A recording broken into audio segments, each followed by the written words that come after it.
bubarin DPR, itulah orang tolol dunia.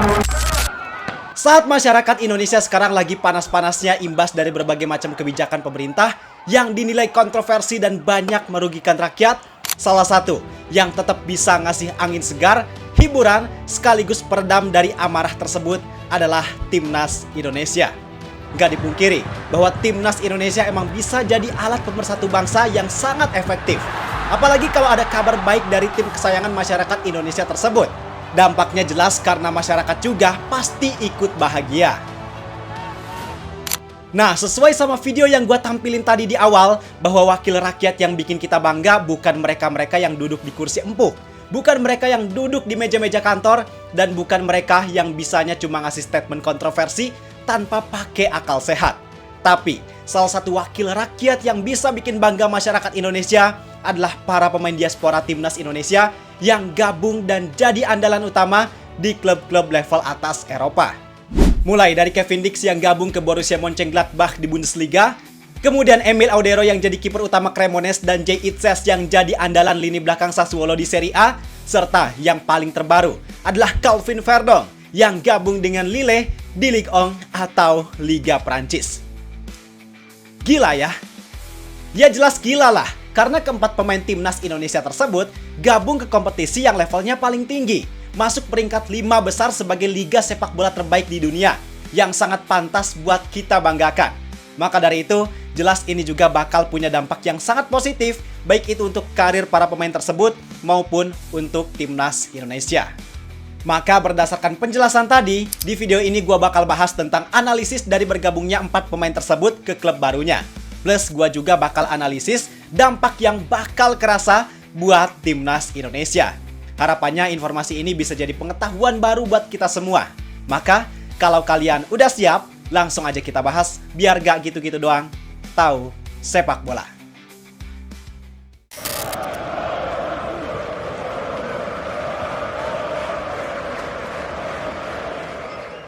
Langsung aja kita masuk ke pembahasan pemain yang pertama, yaitu Kevin Dix.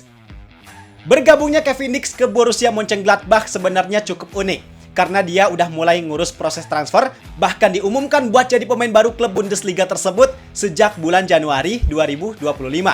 Tapi saat itu dia gak langsung pindah, karena selama setengah musim berikutnya dia tetap main di FC Copenhagen. Dan baru pas bulan Juli 2025, Kevin Dix secara resmi jadi pemain Borussia Mönchengladbach.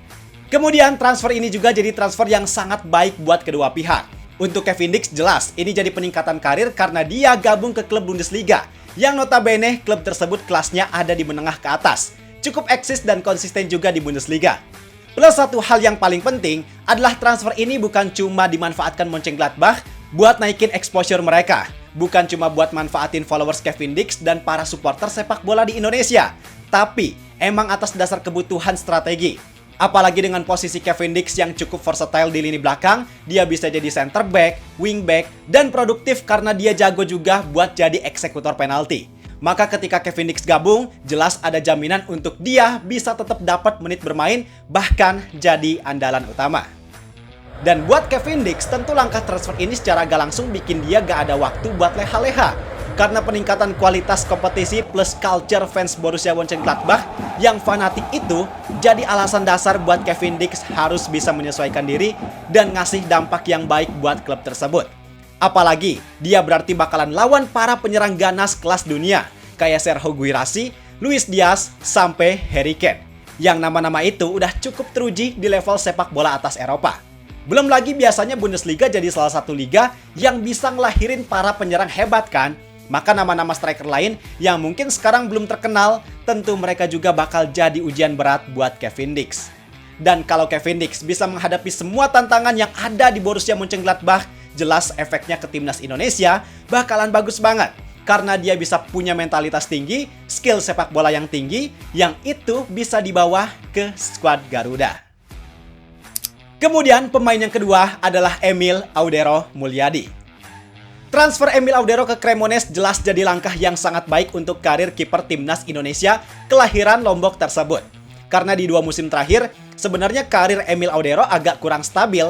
Dia sebelumnya sempat kena cedera, terus pernah di Inter Milan tapi banyaknya jadi cadangan, di FC Como pun gak terlalu banyak kesempatan, Bahkan Emil harus sempat kelempar ke klub Serie B, yaitu Palermo, demi bisa dapat menit bermain.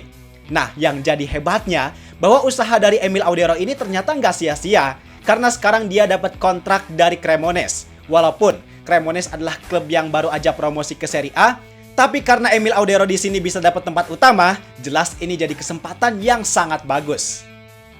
Apalagi dengan status Cremonese sebagai klub promosi, maka di atas kertas kualitas mereka sebenarnya nggak bagus-bagus amat. Dan dengan hal itu, Emil Audero berpotensi bakal dapetin ujian berat karena dia berpotensi bakal nerima banyak serangan dari lawan yang mengharuskan dia bekerja lebih keras lagi. Dan jika Emil Audero bisa ngelewatin ujian itu, bisa dipastikan dia bakal terus ada di performa terbaik dan bakal ningkatin kualitasnya lagi. Bahkan sejauh ini, kualitas Emil udah cukup terbukti. Karena di 2 laga awal Serie A, klubnya Emil Audero bisa meraih 2 kemenangan lawan AC Milan dan Sassuolo. Plus Emil emang jadi salah satu pemain yang perform di 2 laga awal tersebut karena banyak save-save berkelas yang dia tunjukin. Maka dengan semua hal yang udah terjadi di diri Emil Audero, ditambah jika nantinya dia bisa konsisten ngejaga performanya bareng Cremonese, efeknya ke timnas Indonesia adalah dia bisa menularkan mental dan fighting spirit yang sangat baik tentang gimana caranya bertahan dalam situasi sulit.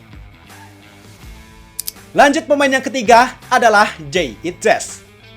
Sama kayak Emil Audero, Jay Itzes juga baru aja pindah ke klub promosi Serie A, yaitu Sassuolo. Dan pindahnya Jay Itzes ke Sassuolo juga emang murni karena kebutuhan strategi Sassuolo buat kembali mengarungi kerasnya Serie A.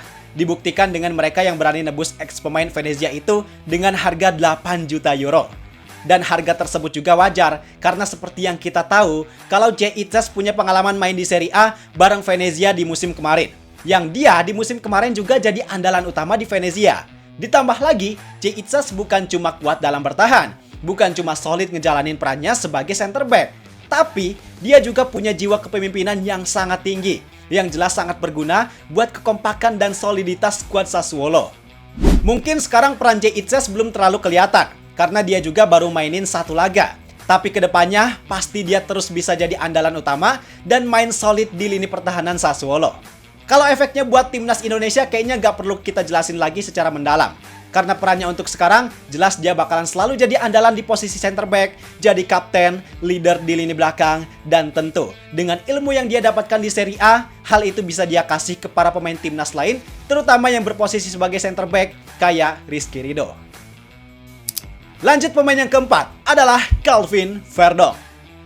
Ini jadi transfer yang paling menarik ya bang, karena Calvin Verdong yang sebelumnya main di Eredivisie bareng NEC Nijmegen sekarang upgrade kualitas dengan pindah ke klub papan atas Liga Prancis yaitu Lille. Dan kepindahan Verdong ke Lille emang dikarenakan klub Prancis tersebut butuh pemain di posisi bek kiri. Karena bek kiri sebelumnya yaitu Gabriel Gudmundsson baru aja pindah ke Leeds United.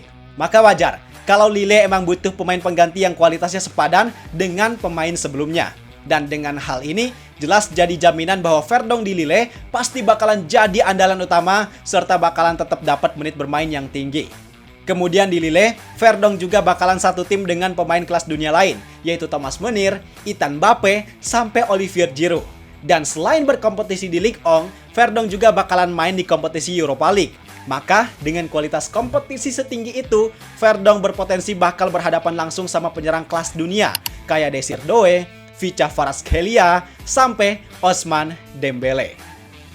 Artinya dengan Verdong yang gabung ke klub papan atas Liga Prancis, dia harus benar-benar ngejaga kualitas dan harus selalu fight di setiap pertandingan.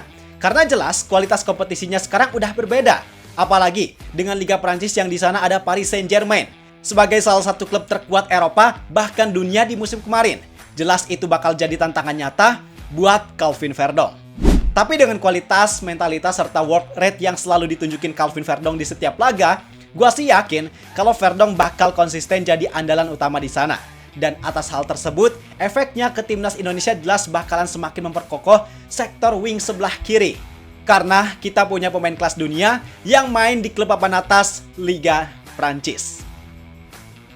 Oke, jadi itu analisis tentang bergabungnya 4 pemain timnas Indonesia ke klub baru yang berkompetisi di liga teratas Eropa. Kayak yang gue bilang tadi di awal, jelas 4 pemain ini bisa kita sebut sebagai wakil rakyat yang membanggakan. Karena pencapaian mereka ini tentu nggak mudah. Dan ini juga jadi sejarah baru buat sepak bola Indonesia.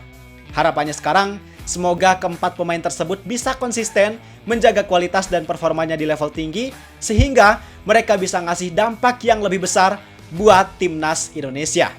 Gimana pendapat kalian untuk keempat pemain tersebut? Coba tulis di kolom komentar. I think untuk video kali ini cukup sekian. Like dan subscribe-nya jangan lupa. Semoga bermanfaat dan sampai jumpa di video berikutnya. See ya!